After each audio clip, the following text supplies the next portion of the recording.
তো অনেক দিন পর আজকে একটা ভিডিও নিয়ে এসেছি, অনেকগুলো দিন পর। তো তোমরা সবাই দেখতে থাকো আমার প্রেগনেন্সি জার্নি, যেদিন থেকে এই জিনিসটা জানতে পারলাম পজিটিভ।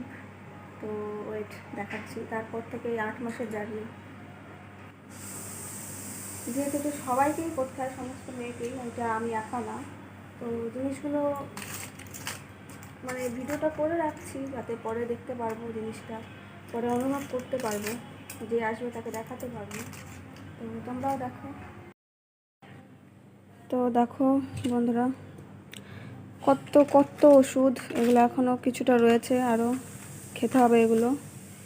আর এরকম ওষুধ তো মানে কি বলবো, আরও তো প্রচুর ছিল, কিছু কিছু রেখেছি জমিয়ে।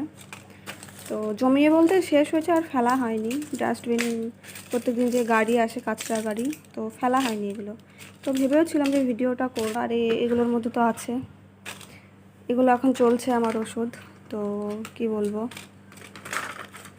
দেখো অনেকেই হয়তো ভাবে যে মা হওয়ার কতটা সহজ, এত ওষুধ, এত কিছু, ইঞ্জেকশন তো এরকম 4-5টা নেওয়া হয়ে গেছে, মানে এরকম না, এটা অন্যরকম ইঞ্জেকশন। তো এমনি ইঞ্জেকশন তো বলবো, এই ব্লাড টেস্ট, এমনি ইঞ্জেকশন, এগুলো ধরে 5-6টা ইঞ্জেকশন নেওয়া হয়ে গেছে। তার মধ্যে একটা আমাদের কাছে এটা রয়ে গেছে, যেটা নেওয়া হয়েছিল, এসে দিয়ে গেছে রুমে, তো ছিল, তাই শেয়ার করে দিলাম।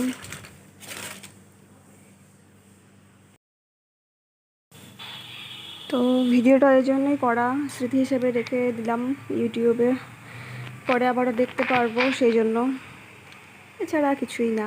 আর অনেক দিন পর ভিডিও করছি, তো দেখি এবার চেষ্টা করব ভিডিও দেওয়ার। তোমরা সবাই পাশে থেকো, সবাই ভালো থেকো।